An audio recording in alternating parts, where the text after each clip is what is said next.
Hello दोस्तों, आज हम कक्षा 9 का विज्ञान एनसीईआरटी बुक से प्रारंभ कर रहे हैं, जिसमें आपको चैप्टर वाइज पढ़ाया जाएगा और उसका नोट्स भी साथ में दिया जाएगा। आप ध्यान से समझिए। हम वादा करते हैं कि आपको विज्ञान पूरी तरीके से समझ में आ जाएगा।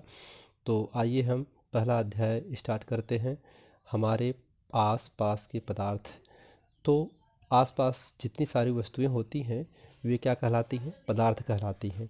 तो जो हमारे आसपास की वस्तुएं होती हैं उनके आकार, आकृति, बनावट सब अलग अलग होती है। तो विश्व में ऐसे सब सामग्री हैं, बहुत सारी वस्तुएं हैं, तो जिसके वैज्ञानिकों ने उनको उनके आकार, आकृति सब देख करके उनका नाम दे दिया पदार्थ। जैसे इसमें हवा है, सांस लेना, भोजन है, पत्थर है, बादल है, तारे हैं, पौधे हैं, पशु है, पक्षी है, पानी है, रेत के कण हैं, ये सब क्या कहलाए? सब पदार्थ कहलाए। तो पदार्थ है। इन्हीं सब बातों को देखते हुए वैज्ञानिकों ने कहा कि पदार्थ जो होता है उसमें द्रव्यमान होता है, वह स्थान घेरता है, उसमें आयतन होता है, अर्थात वह जगह घेरता है, लेता है। तो इसी प्रकार से वैज्ञानिकों ने पदार्थ को 5 मूल तत्वों में वर्गीकृत कर दिया। देखते हुए उन्होंने कहा कि पदार्थ इन 5 मूल तत्वों से बना हुआ है, जिसे हम पदार्थ कहते हैं। तो 5 मूल तत्व जो थे वो ये हैं। पंच मूल तत्व। पंच मूल तत्व क्या क्या है? वायु है, पृथ्वी है, अग्नि है, जल है और आकाश है। ये 5 मूल तत्व हैं। इन्हीं 5 मूल तत्व से ये सारी चीज़ें बनी हुई हैं जो पदार्थ कहलाती हैं। ठीक है। तो इन पदार्थों में अब इन पांचों चीज़ों से पदार्थ के कई रूप होते हैं। आइए उसको हम तो अब आगे धीरे धीरे एक एक करके पढ़ते हैं। तो पंच तत्व के अनुसार सभी वस्तुएं बनी हैं, चाहे वो सजीव हों या निर्जीव हों। अब इसी के आधार पर वैज्ञानिकों ने इनको भौतिक गुणधर्म एवं रासायनिक गुणधर्म के आधार पर 2 प्रकार में वर्गीकृत किया। तो इस अध्याय में हम लोग भौतिक गुणों के आधार पर पदार्थ के बारे में समझेंगे, पढ़ेंगे, और पदार्थ जो रासायनिक की प्रकृति पर है उसका हम अगले अध्याय में अध्ययन करेंगे। तो यहाँ पर पदार्थ यानी द्रव्य की परिभाषा क्या है, आइए उसको हम देखते हैं। तो जो स्थान घेरता है तथा जिसमें द्रव्यमान होता है पदार्थ कहलाता है। ठीक। पदार्थ छोटे छोटे कणों से मिलकर बना होता है, जैसे किताब, पेन, तारे, हवा, पानी, लकड़ी आदि। ठीक है। तो ये पदार्थ की परिभाषा हो गई। पदार्थ का दूसरा नाम द्रव्य भी है, द्रव्य या पदार्थ कहते हैं। तो पदार्थ की परिभाषा आपको याद होनी चाहिए। और हमारे आसपास जितनी सारी वस्तुएं दिखाई देती हैं सब पदार्थ होते हैं। अब उनको आइए पदार्थ के कुछ गुणधर्म। तो पदार्थ के गुणधर्म में पहले हम पदार्थ का भौतिक स्वरूप समझते हैं क्या है। तो कह रहा है कि पदार्थ कणों से मिलकर बना होता है। दिमाग में आई वैज्ञानिकों को कि क्या पदार्थ कणों से मिलकर के बना है? इस प्रकृति में जितनी भी सारी चीज़ें हैं, तो कुछ लोगों का पहले मानना था कि पदार्थ लकड़ी के टुकड़े की तरह बना होता है, उसकी तरह होता है। कुछ लोगों का विचार था कि रेत की तरह के कणों से मिलकर के बना होता है।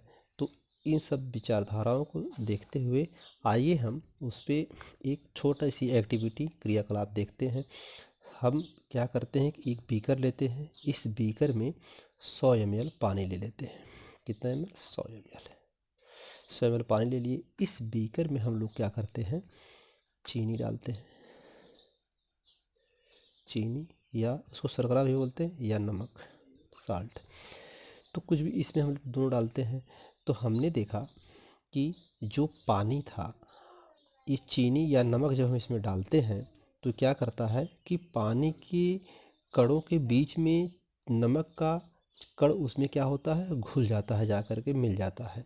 पानी का आयतन न घटता है न बढ़ता है। तो इससे क्या पता चलता है हमें कि पानी के जो कण हैं उनके बीच में रिक्त स्थान होता है।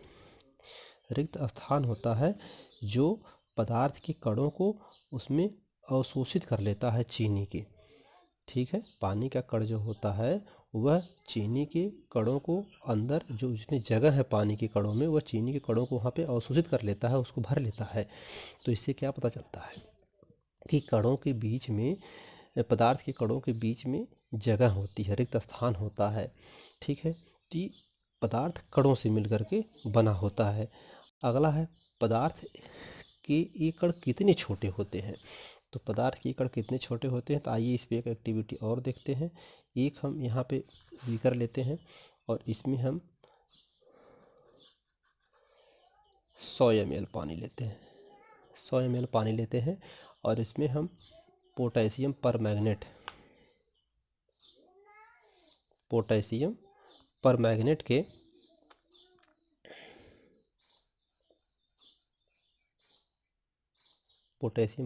के हम इसमें 2-3 क्रिस्टल डालते हैं। तो फिर देखते हैं कि ये पानी पूरा लाल हो जाता है, हरड़ जाता है। फिर दूसरा बीकर लेते हैं, इसमें भी हम लोग क्या करते हैं कि 90 ml पानी डालते हैं। कितना ml? 90 ml। और 10 ml इसमें से निकाल करके इसमें ला डाल देते हैं 10 ml। तो जब 10 ml इसमें ला डालते हैं तो ये जो पानी पूरा लाल था इसको भी क्या करता है, 90 ml पानी को 10 ml ये लाल वाला पानी इसको पूरा लाल कर देता है। फिर ऐसे भी कर लेते हैं, फिर इसमें हम लोग 90 ml पानी लेते हैं और 10 ml इसमें से लाकर फिर इसमें डाल देते हैं। तो ये फिर 100 ml बन जाता है और यह जो है फिर लाल हो जाता है। ऐसे ऐसे हम करते रहते हैं क्रिया। तो देखते हैं पोटेशियम परमैंगनेट के जो कण हैं वो बहुत टूटते जा रहे हैं, विखंडित होते जा रहे हैं और वे पानी के कणों में घुलते जा रहे हैं।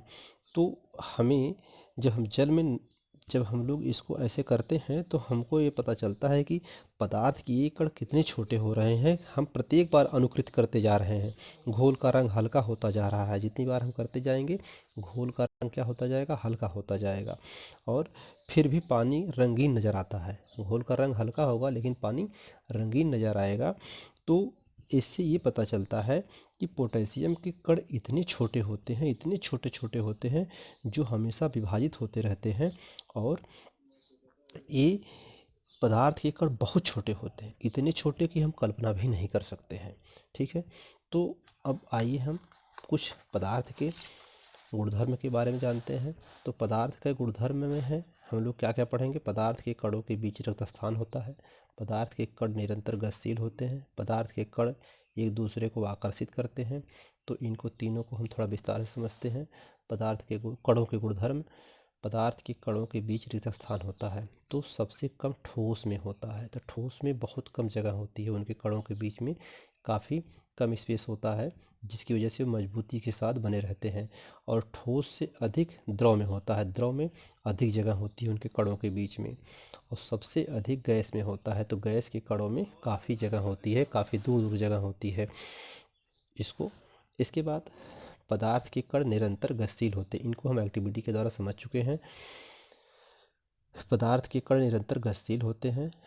क्या पदार्थ के जो कण होते हैं, जैसे जो पानी था तो पानी के जो कण होते हैं क्या वो हमेशा गतिशील करते रहते हैं, इधर उधर हमेशा घूमते रहते हैं।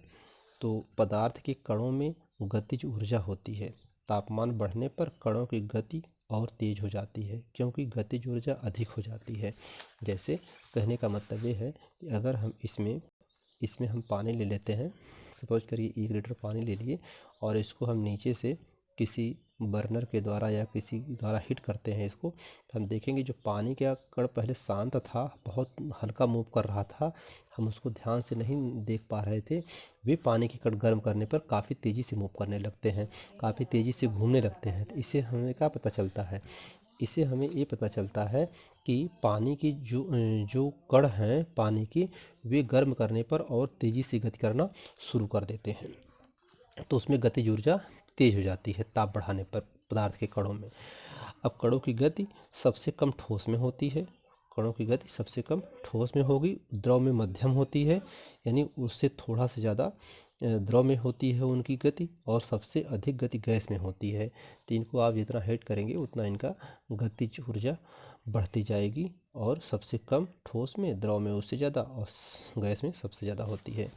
अगला है पदार्थ के कण एक दूसरे को आकर्षित करते हैं। तो कणों के बीच आकर्षण बल, यानी सबसे अधिक आकर्षण बल किसमें होता है, ठोस में होता है। जैसे ईंट है, मेज है, दीवार है, आपके ये सब लोहा है, तो इन सब के कण काफ़ी बहुत पास पास होते हैं। इनके बीच में स्पेस, रिक्त स्थान बहुत कम होता है, जिसकी वजह से ये बहुत मजबूत होते हैं।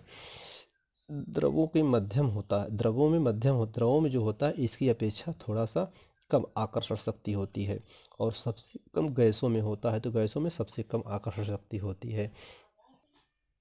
द्रव्यमान किसे कहते हैं? किसी वस्तु में उपस्थित द्रव्य की वास्तविक मात्रा को उसका द्रव्यमान कहते हैं। यानी कोई भी वस्तु हो, उसकी जो भी द्रव्यमान होगा वास्तविक, वही उसका द्रव्यमान कहलाएगा। जैसे सपोज करिए हमारे पास 1 किलो का कोई वस्तु है, तो 1 किलो ही वो वस्तु रहेगी, उसका मान कभी बदलेगा नहीं। वस्तु का द्रव्यमान सदैव निश्चित होता है। वस्तु का स्थान परिवर्तन से वस्तु का मान परिवर्तित नहीं होता है। अगर आप वस्तु के स्थान में परिवर्तन लाएंगे, इस 1 किलो वस्तु को कहीं भी आप ले जाएंगे, तो वह अगर उसका स्थान आप बदलेंगे तो उसके वस्तु के मान में कोई परिवर्तन नहीं आएगा, यानी द्रव्यमान निश्चित होता है। अब आती है बात भार की। भार को क्लियर कर लेते हैं, क्योंकि द्रव्यमान और भार को लोग एक ही समझते हैं। तो यहाँ द्रव्यमान में क्या हुआ, द्रव्यमान हमेशा निश्चित होता है, यह बदलता नहीं है। अब भार को देख लेते हैं। तो पृथ्वी अपने केंद्र की ओर वस्तुओं को जिस बल द्वारा आकर्षित करती है उसे भार कहते हैं। बात यह है कि पृथ्वी क्या करती है कि हर वस्तु में जो भार होता है, जैसे हमने 1 किलो लिया था, तो 1 किलो को पृथ्वी क्या करेगी, उसका ऊपर खींच फेंकेंगे तो नीचे की तरफ अपना अट्रैक्शन, अपने गुरुत्वीय बल से उसको नीचे खींचेगी, आकर्षित करेगी। तो जिसकी वजह से उसमें उस द्रव्यमान में, वस्तु के द्रव्यमान में परिवर्तन आएगा। जब उसको अपना बल पृथ्वी लगा करके खींचेगी तो वह भार बन जाएगा, ठीक है। लेकिन वह 1 किलो ही द्रव्यमान, उसका 1 किलो ही रहेगा, लेकिन उसका बदलाव क्या होगा, भार में बदलाव होगा। तो वस्तु का भार निश्चित नहीं होता है। वस्तु का भार निश्चित नहीं होता, क्योंकि पृथ्वी का गुरुत्वीय बल हर जगह अलग अलग है, हर जगह समान नहीं है। पृथ्वी हर जगह एक समान से हर वस्तुओं को अपनी तरफ नहीं खींचती है, उसका हर जगह लेयर अलग अलग है, तो उसके आधार पर उसकी खींचने की कैपेसिटी भी, गुरुत्वीय बल भी अलग अलग है। इसलिए भार में, वस्तु के भार में परिवर्तन होता है, जबकि द्रव्यमान में नहीं। वस्तु 1 किलो ही रहेगी, वस्तु का स्थान परिवर्तन से वस्तु का मान परिवर्तित हो जाता है। अरे भार में अगर वस्तु का हम स्थान बदलेंगे तो उसके भार में क्या होगा, परिवर्तन होगा, लेकिन द्रव्यमान निश्चित रहेगा, वह नहीं परिवर्तित होगा। अगले टॉपिक पे हम लोग पढ़ेंगे दूसरे वीडियो में पदार्थ की अवस्थाएं। पदार्थ की कुल 5 अवस्थाएं होती हैं: ठोस, द्रव, gas, plasma, Bose, Einstein, condensate. ये हम लोग 3 तो हम लोग इसी चैप्टर में पढ़ेंगे, ये 2 हम आगे आपको बताएंगे। तो धन्यवाद।